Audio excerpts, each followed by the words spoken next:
কালকে আমরা বিকাল 3টা থেকে 5:30 পর্যন্ত কিন্তু আমরা বালু এবং সিমেন্ট কিন্তু প্রত্যেকটা তালায় আমরা তুলে রাখছিলাম। তার কারণ হচ্ছে আজকে আমরা এই সাইডে প্লাস্টার শুরু করব বাহির মাসা কিন্তু দুই সাইড কিন্তু প্লাস্টার করা কমপ্লিট আছে, শুধুমাত্র বাকি আছে আমাদের বাকেট সাইডে, মানে বাকেট যেদিক দিয়ে ওঠে, যে জায়গা দিয়ে আমরা মালামাল ভিতরে নেই সেই জায়গাটুকু শুধু বাকি আছে।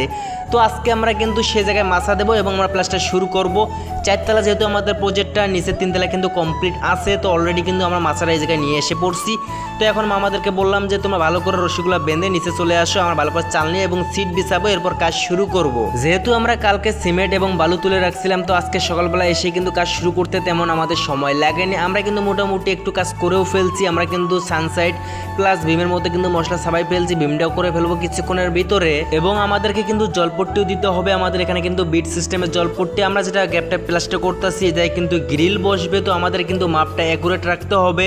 তো এক পাশে কিন্তু আমরা সুন্দর করে সুতা টানাই নিছি এবং অপর দিকে কিন্তু আমরা মাপ দিয়ে অ্যাকুরেট মাপ রাখার চেষ্টা করব। কাজের ফাঁকে কিন্তু আমরা নাস্তা করে ফেলছিলাম, আমাদের হেল্পারকে নিচে পাঠিয়ে দিয়েছিলাম, তিনি কিন্তু নাস্তা নিয়ে এসেছিল দোকান থেকে এবং আমরা নাস্তা করছি এই জায়গায়।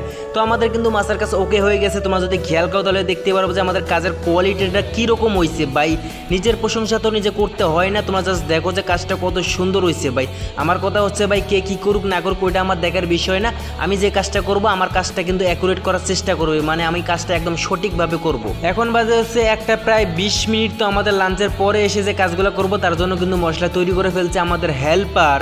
তো তিনি কিন্তু বসে ছিল, তার কোনো কাজ নাই, সেই কারণে তাকে বলছিলাম যে তুমি মশলাটা তৈরি করে ফেলো, যাতে আমরা লাঞ্চের পরে এসে আমরা তাড়াতাড়ি কাজটা শুরু করতে পারি।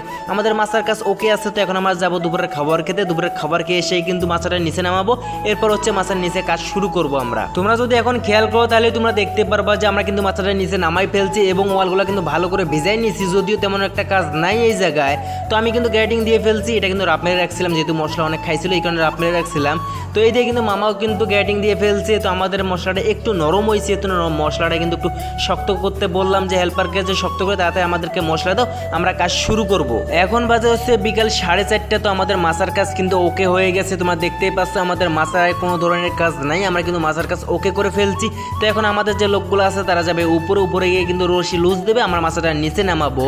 তো এই জায়গায় কিন্তু পা দিয়ে কিন্তু মামা ভিতরে গেছে মাছা থেকে, তো আমাকেও নামতে হলে কিন্তু এই জায়গায় পা দিয়ে নামতে হবে, এরপর কিন্তু ভিতর থেকে ওই কাজটা আমরা ঠিক করে ফেলবো। তো চলেন এখন ভিতরে যাওয়া যাক, ভিতরে গিয়ে কিন্তু মাছাটা নিচে নামাবো। এরপর কিন্তু মাছাটা নিচে নামার পরে কিন্তু আমাদের যে যন্ত্রগুলো আছে আমাদের হেল্পারকে কিন্তু বলে দিচ্ছি সব যন্ত্র ধুয়ে কিন্তু নিচে নামাইতে হবে। তো তারা কিন্তু নিচে নামাবে, তারা কিন্তু অলরেডি কিন্তু যন্ত্র দেওয়া শুরু করছে। তো আমরা কিন্তু মাছাটা কিন্তু নিচে নামাই ফেলছি। আমি যখন উপরে ছিলাম তখন কিন্তু ভিডিও করার মতো মনে ছিল না, তো আমি নিচে নামছিলাম মোটর চালু করার জন্য, যে মোটরটা চালু দিলাম। মামাকে বললাম যে তুমি ভালো করে ভিজে এরপর তুমি নিচে নেমে চলে এসো। তো তিনি বললো যে ঠিক আছে আপনি চলে যান। তো আমি এখন গোসল দেবো। এখন আমি যাব রুমে গিয়ে দেখি যে কি অবস্থা। রুমে এখন অন্ধকার হয়ে গেছে ভাই, বাইরে একটু তাওয়ালো আছে কিন্তু আমাদের ভিতরে কিন্তু একদমই অন্ধকার। প্রথমে গিয়ে লাইট জ্বালাবো, এরপর হচ্ছে জামা কাপড় নিয়ে আমি গোসল দেবো। কিছু লোকজন কিন্তু নিচে নেমে এসে পড়ছে, তারা কিন্তু গোসল দেওয়া শুরু করে দিচ্ছে অলরেডি, এবং আমার মামারা 5 থেকে 7 মিনিটের মধ্যে কিন্তু নিচে চলে আসবে। তো এখন আমি গোসল দেবো। আজকের মতো এই পর্যন্তই। তো সবাই ভালো থাকবেন, সুস্থ থাকবেন, আল্লাহ হাফেজ। আপনাদের সাথে দেখা হচ্ছে আমার কালকে আমরা ওই একই মাসের মধ্যে কাজ করব। আমাদের যেহেতু সিমেন্ট এবং বালু উপরে তোলা আছে, তো কালকে আমাদের কাজ শুরু করতে কিন্তু আরও কম সময় লাগবে। তার কারণ হচ্ছে আজকে আমরা মাছা দিয়েছি, এরপর হচ্ছে কাজ শুরু করছি, কিন্তু আজকে যেহেতু মাছা দেওয়া আছে সকালবেলা গিয়েই কিন্তু আমরা কাজ শুরু করতে পারবো। দেখি আমরা আজকের থেকে কিন্তু কালকে আমাদের কাজ আরও বেশি হবে ইনশাআল্লাহ। আল্লাহর কাছে দোয়া করি আমাদের শরীর যেন ঠিকঠাক থাকে। আমাদের শরীর যদি ঠিকঠাক থাকে তাহলে কিন্তু আজকের থেকে কিন্তু কালকে আমরা আরও বেশি কাজ করতে পারবো।